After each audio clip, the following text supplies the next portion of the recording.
Dear students, good morning all of you. आप सभी का सर्वोदय पब्लिक स्कूल की ऑनलाइन क्लासेज में स्वागत है। प्यारे बच्चों, अपन पढ़ रहे थे फर्स्ट यूनिट में राजनीति विज्ञान की जो प्रमुख अवधारणाएं हैं उनके बारे में। और इस यूनिट के अंदर अपन ने पिछली कक्षा में जो पढ़ रहे थे वो पढ़ रहे थे समानता के संबंध में। और समानता के संबंध में अपन ने जो पढ़ा था वो पढ़ा था समानता का अर्थ, यानी कि इक्वलिटी है क्या, उसकी डेफिनेशन क्या है, किस प्रकार से है उनके संबंध में। और उसके बाद में अपन ने जो देखा था वो देखा था समानता के जो विविध प्रकार हैं उनके संबंध में। और समानता के विविध प्रकारों में अपन ने देखा था जैसे प्राकृतिक स्वतंत्रता समानता है, राजनीतिक समानता है, आर्थिक समानता है, सांस्कृतिक समानता है, अवसर की समानता है, शिक्षा की समानता है, कानूनी समानता है आदि के बारे में अपन ने देखा था। और इस संबंध में आपको मैंने बताया भी था कि सीधा भी क्वेश्चन पूछा जा सकता है समानता से आप क्या समझते हैं, समानता के विविध रूपों की व्याख्या कीजिए। तो ये बड़ा क्वेश्चन भी आ सकता है या बीच से भी पूछा जा सकता है। सांस्कृतिक समानता से आप क्या समझते हैं, राजनीतिक समानता से आप क्या समझते हैं, अवसर की समानता से आप क्या समझते हैं, इनके बारे में अपन डिटेल से पिछली कक्षा में पढ़ चुके हैं। आज अपन इस कक्षा में जो पढ़ेंगे वो पढ़ेंगे समानता और स्वतंत्रता में जो संबंध है उनके बारे में। क्योंकि अपन अच्छे से जानते हैं अपने राज्य के द्वारा सभी नागरिकों को बगैर किसी भेदभाव के समान रूप से एक प्रकार से सभी को अधिकार दिया गया है। और इसके चलते अपन अच्छे से जानते हैं सभी को अधिकार दिया गया है तो स्वतंत्रता भी है और समानता भी है। इस आधार पर अपन कह सकते हैं कि समानता और स्वतंत्रता में पारस्परिक जो संबंध है वो बहुत ही अच्छा है। और इसके बारे में अपने को समझना भी अति आवश्यक है, क्योंकि ये जो दोनों भी अवधारणाएं हैं, जो इक्वलिटी है और जो लिबर्टी है, उनके बारे में। तो इसमें अपन अच्छे से जानते हैं कि जो समानता है और स्वतंत्रता है उसके आपसी संबंध के मध्य में अगर अपन देखते हैं तो विभिन्न जो विद्वान हैं उनके अलग अलग मत रहे हैं। कुछ विद्वान तो इसको अर्थात समानता और स्वतंत्रता को क्या मानते हैं, आपसी अंतर संबंधित मानते हैं, या आपसी अपन कह सकते हैं कि एक दूसरे के अभाव में एक दूसरे का अस्तित्व ही संकट में मानते हैं। और कुछ विद्वान ये मानते हैं कि ये एक दूसरे से परस्पर अंतर संबंधित नहीं होकर क्या है, एक दूसरे के विपरीत है, उनके पूरक है। तो सबसे पहले अपन जो देखते हैं वो देखते हैं कि समानता और स्वतंत्रता परस्पर समान नहीं होकर क्या है, विरोधी हैं। वो कौन से विद्वान मानते हैं और किस प्रकार से मानते हैं, उदाहरण सहित अपन यहाँ समझेंगे। यानी कि समानता एवं स्वतंत्रता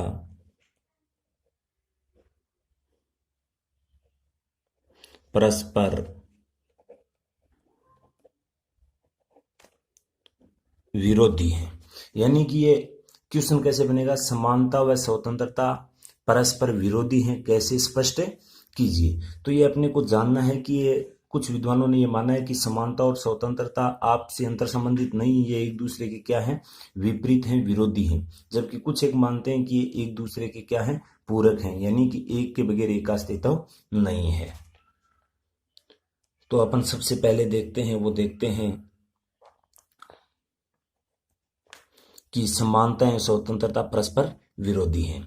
यानी कि इस प्रकार के मत के जो विद्वान हैं कि समानता और स्वतंत्रता आपस में अंतर संबंधित न होकर क्या है, विरोधी हैं, वो मानते हैं, लेकिन उसमें कोई अपन देखते हैं तो एक प्रकार से कोई साम्यता नहीं है। और इस संबंध में एक विद्वान हुआ है लॉर्ड एक्टन।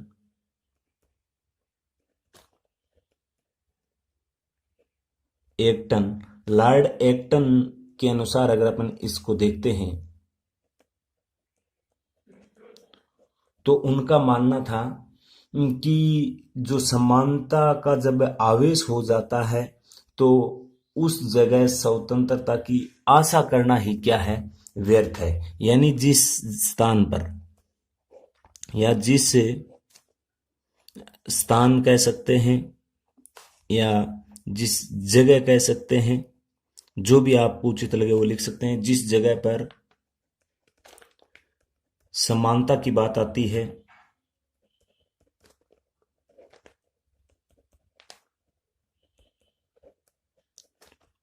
वहां स्वतंत्रता की आशा करना व्यर्थ है। इसको अपन एक उदाहरण के रूप में समझते हैं कि किस प्रकार से इन्होंने ये कहा कि जहां समानता आती है वहां स्वतंत्रता की अपन आशा ही नहीं कर सकते, क्योंकि अपन अच्छे से अर्थ में पढ़ा था समानता का अर्थ होता है इक्वलिटी, अर्थात सभी को बराबर करना। तो इन लोगों का या इस प्रकार के मत को मानने वाले लोगों का ये विचार था कि इस दुनिया के अंदर दो प्रकार के व्यक्ति होते हैं, एक तो योग्य व्यक्ति होता है और एक होता है अयोग्य व्यक्ति। तो इसके बीच में अगर योग्य व्यक्तियों की समान ही अगर अयोग्य व्यक्तियों को लाने का प्रयास किया जाता है तो निश्चित तौर पे जो योग्य व्यक्ति उनकी स्वतंत्रता का क्या होता है, हनन होता है। तो इस संबंध में ये बात कही गई थी और अपन अच्छे से ये भी जानते भी हैं कि जो व्यक्ति योग्य होता है उसकी योग्यता के अनुसार उसको मिलना चाहिए। और इसके साथ ही इन लोगों का ये भी मानना था कि प्रकृति ने सभी को क्या नहीं बनाया है, समान नहीं बनाया है। तो मनुष्य सभी को समान कैसे बना सकता है? अगर समान बनाता है तो निश्चित तौर पे वो कहीं ना कहीं जो योग्य व्यक्ति होते हैं उनकी स्वतंत्रता का क्या करता है, हनन करता है। तो ये मत इस प्रकार से अपना स्पष्ट होता है। जो समानता व स्वतंत्रता के अंदर आपस में संबंध नहीं मानकर क्या मानते हैं, एक दूसरे को अलग अलग मानते हैं, विरोधी मानते हैं। और साथ में ही जो कुछ अन्य विद्वान भी हुए हैं जिन्होंने इसको विरोधी नहीं मानकर एक दूसरे के क्या माना है, पूरक माना है। यानी कि दूसरा जो मत अपने सामने आता है वो आता है कि समानता व स्वतंत्रता एक दूसरे के विरोधी न होकर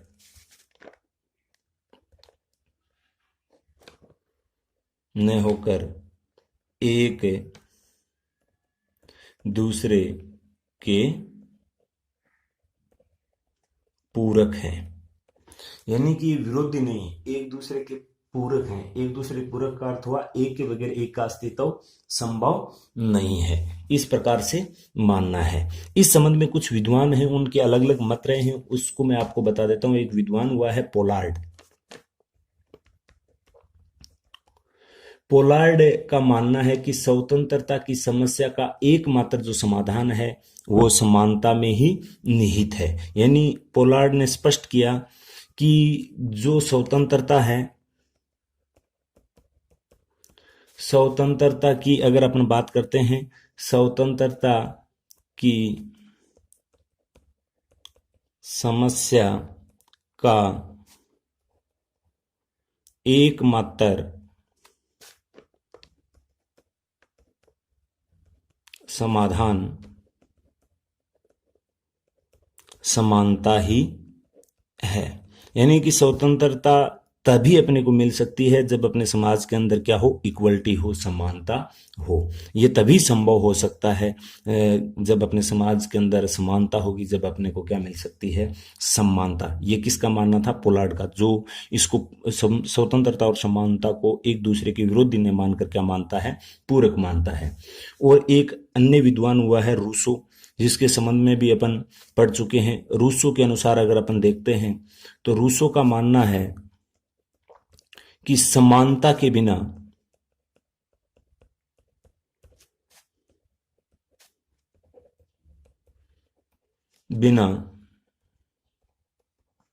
स्वतंत्रता जीवित नहीं रह सकती है। यह आपको ध्यान में रखना है कि समानता के बिना स्वतंत्रता जीवित नहीं रह सकती। यह मानना था रूसो के। तो इन दो कथनों से यह स्पष्ट हो रहा है कि ये समानता और स्वतंत्रता है, अर्थात जो लिबर्टी और इक्वलिटी है, ये दोनों एक दूसरे के विरोधी न होकर क्या है, पूरक हैं। तो पूरक किस प्रकार से इसको अपन समझेंगे उदाहरण के माध्यम से। उससे पहले मैं आपको एक बात बता देता हूं, क्योंकि व्यक्ति है उसके विकास के लिए दोनों ही आवश्यक है, समानता भी आवश्यक है और स्वतंत्रता भी आवश्यक है। क्योंकि अगर इसमें एक का भी अभाव हो जाता है तो व्यक्ति का विकास संभव नहीं है। और साथ ही यह भी अपन आवश्यक है कि दोनों ही जो ये अवधारणाएं हैं इक्वलिटी और लिबर्टी की, ये अपनी मर्यादा में रहनी चाहिए। और इस संबंध में अपन देखते हैं तो महात्मा गांधी ने अपने विचार दिए थे, उसके अंदर यह स्पष्ट किया था कि स्वतंत्रता का अर्थ नियंत्रण का अभाव नहीं है, कि स्वतंत्रता का अर्थ यह होगा कि व्यक्ति अपनी इच्छा के अनुसार कुछ भी करे, नहीं, वो दूसरे के कार्य क्षेत्र में हस्तक्षेप नहीं करना चाहिए और उसका स्वयं का विकास है वो अवरुद्ध नहीं होना चाहिए। तो इस संबंध में उन्होंने कहा था कि स्वतंत्रता का अर्थ नियंत्रण का अभाव नहीं है, अपितु व्यक्तित्व के विकास की अवस्थाओं की क्या है, प्राप्ति है। यानी कि नियंत्रणहीन होने पर स्वतंत्रता स्वच्छंदता है, अर्थात मनमर्जी है, और जो उसकी जो अवस्थाएं हैं उनकी प्राप्ति वो नहीं कर सकता है। तो बंधन मुक्त स्वतंत्रता का महात्मा गांधी ने अपन कह सकते हैं कि एक प्रकार से विरोध किया था, उसको निरर्थक बताया था कि व्यक्ति के ऊपर बंधन भी होने चाहिए, साथ में स्वतंत्रता भी होनी चाहिए। क्योंकि स्वतंत्रता के अर्थ में अपन ने पढ़ा था कि व्यक्ति को बिल्कुल स्वतंत्र भी रखना चाहिए ताकि वो अपना विकास कर सके, और उस पर कुछ युक्त बंधन भी होने चाहिए ताकि वो दूसरे के कार्य क्षेत्र में किसी भी प्रकार का कोई हस्तक्षेप ना करे। क्योंकि इस संबंध में अगर अपन उदाहरण से देखते हैं तो बेहतरीन समझ में आ जाएगा। जैसे अपन बात कर लेते हैं राजनीतिक समानता या स्वतंत्रता की। राजनीतिक स्वतंत्रता की, ये राजनीतिक स्वतंत्रता है, जहां राजनीतिक समानता है वहीं स्वतंत्रता काम में आ सकती है। क्योंकि जो पहले से प्रतिष्ठित लोग हैं, जो राजनीति में अग्रणी लोग हैं, उस जगह पर अगर सभी को राजनीतिक क्षेत्र में समान अधिकार नहीं दिए जाएंगे, अधिकार नहीं दिए जाएंगे, तो सत्ता में बैठे लोग हैं वो एक प्रकार से अपन कह सकते हैं निर्बल लोगों पर अत्याचार करेंगे, उसको सत्ता में आने से क्या करेंगे, रोक सकते हैं। तो वहां पर सभी को समान अधिकार होने आवश्यक है राजनीतिक क्षेत्र में। जैसे वयस्क मताधिकार की बात आती है, चुनाव में भागीदारी सुनिश्चित करने की बात आती है, चुनाव लड़ने की बात आती है, तो उस जगह पर समानता की बात आती है। अगर सभी लोग समान होंगे तो सभी को राजनीतिक स्वतंत्रता मिलेगी, क्योंकि सभी लोग राजनीतिक क्षेत्र में अपना भाग्य आजमा सकते हैं। तो इस संबंध में अपन कह सकते हैं जहां समानता है वहीं पे क्या है, स्वतंत्रता, और जहां स्वतंत्रता है वहीं क्या है, समानता है। क्योंकि अगर व्यक्तियों को ये राजनीतिक क्षेत्र में अधिकार नहीं दिए जाएंगे, अर्थात सभी को सम्मान नहीं बनाया जाएगा, तो वहां स्वतंत्रता नहीं बनी रह सकती। और व्यक्ति को अगर इस प्रकार से सभी व्यक्तियों को, चाहे निर्बल हो, चाहे अमीर हो, गरीब हो, राजनीतिक क्षेत्र में अगर स्वतंत्रता स्थापित नहीं की जाएगी तो वहां उस क्षेत्र के अंदर समानता भी स्थापित नहीं की जा सकती। इस आधार पर अपन कह सकते हैं कि ये जो दोनों कथन है, समानता का और स्वतंत्रता का, जो परस्पर मानने वाले विद्वान हैं वो बिल्कुल युक्तियुक्त हैं। क्योंकि स्वतंत्रता का अर्थ केवल ये नहीं है कि व्यक्ति को बिल्कुल स्वतंत्र छोड़ दिया जाए, उस पर कुछ युक्तियुक्त बंधन भी होना चाहिए ताकि दूसरे व्यक्तियों के अधिकार क्षेत्र में वो किसी भी प्रकार की कोई बाधा नहीं डाले। तो इस प्रकार से अपन कह सकते हैं कि जो समानता और स्वतंत्रता है वो एक दूसरे के विरोधी न होकर क्या है, एक दूसरे के पूरक है। तो इस संबंध में अपनी पुस्तक में भी दिया हुआ है कि राजनीतिक समानता के बिना स्वतंत्रता अर्थहीन हो जाएगी। बिल्कुल अपन ने पहले राजनीतिक समानता और स्वतंत्रता के अर्थ में इस संबंध में पढ़ा था। और राजनीति जो नागरिक हैं उसके अंदर अपन देखते हैं तो एक बड़ा समूह शासन की भागीदारी से वंचित रह जाता है अगर सबको राजनीतिक स्वतंत्रता नहीं दी जाएगी तो। और ये नागरिक समानता के अभाव में स्वतंत्रता का उपभोग करने के अवसर भी नहीं मिलेंगे। क्योंकि नागरिक समानता के बारे में अपन ने पढ़ा था कि किसी देश के एक नागरिक होने के नाते उस देश के नागरिक होने के नाते उस देश में मिलने वाले समस्त अधिकार प्रत्येक व्यक्ति को मिलने चाहिए, अर्थात नागरिक समानता स्थापित की जानी चाहिए। तभी एक प्रकार से अपन कह सकते हैं कि जहां समानता है वहीं किसकी स्थापना की जा सकती है, स्वतंत्रता की, और जहां स्वतंत्रता है वहां किसकी की जा सकती है, समानता की। और इसी क्षेत्र में अगर अपन आगे बात करते हैं सामाजिक समानता के संबंध में, तो सामाजिक समानता के अभाव में स्वतंत्रता कुछ लोगों का विशेषाधिकार बनकर रह जाती है। और साथ में अगर अपन बात करते हैं आर्थिक समानता की, तो आर्थिक समानता अगर स्थापित नहीं होगी तो पूंजी का क्या होगा, केंद्रीकरण होगा। और एक प्रकार से अपन कह सकते हैं पूंजीपतियों का जो वर्चस्व है वो बढ़ेगा, संपूर्ण सत्ता का संचालन और सब किसके हाथ में चला जाएगा, पूंजीपतियों के। तो इस प्रकार से सभी को अगर आर्थिक रूप से समान बनाया जाए तब भी अपन कह सकते हैं एक प्रकार से सभी को क्या मिल रही है, स्वतंत्रता मिल रही है। इस संबंध में एक विद्वान हुए हैं हर्बर्ट डीन, उनका ये मानना था कि दोनों में किस प्रकार से संबंध है कि स्वतंत्रता में समानता निहित है और स्वतंत्रता तथा समानता में परस्पर द्वंद्व नहीं है, ये न ही एक दूसरे से पृथक हैं वरन ये एक दूसरे के दोनों की क्या है, आदर्श तथ्य हैं। यह मानना था हर्बर्ट का। तो इन विभिन्न कथनों के माध्यम से स्पष्ट होता है कि समानता और स्वतंत्रता है ये एक दूसरे के विरोधी न होकर क्या है, एक दूसरे के पूरक हैं। तो ये हुआ समानता के संबंध में और स्वतंत्रता के संबंध में जो आपसी संबंध हैं उनके बारे में, क्योंकि इसमें दो मत आते हैं अपने सामने, दोनों इंपॉर्टेंट हैं, परीक्षा की दृष्टि से अपने से पूछा जा सकता है। एक क्वेश्चन तो ये बनता है कि समानता व स्वतंत्रता परस्पर विरोधी हैं, कैसे स्पष्ट कीजिए। तो आपको लॉर्ड एक्टन की बताई हुई बात ध्यान में रखनी है कि किसी भी स्थान या जगह पर अगर समानता की बात आती है तो वहां स्वतंत्रता की अपन क्या नहीं कर सकते, आशा।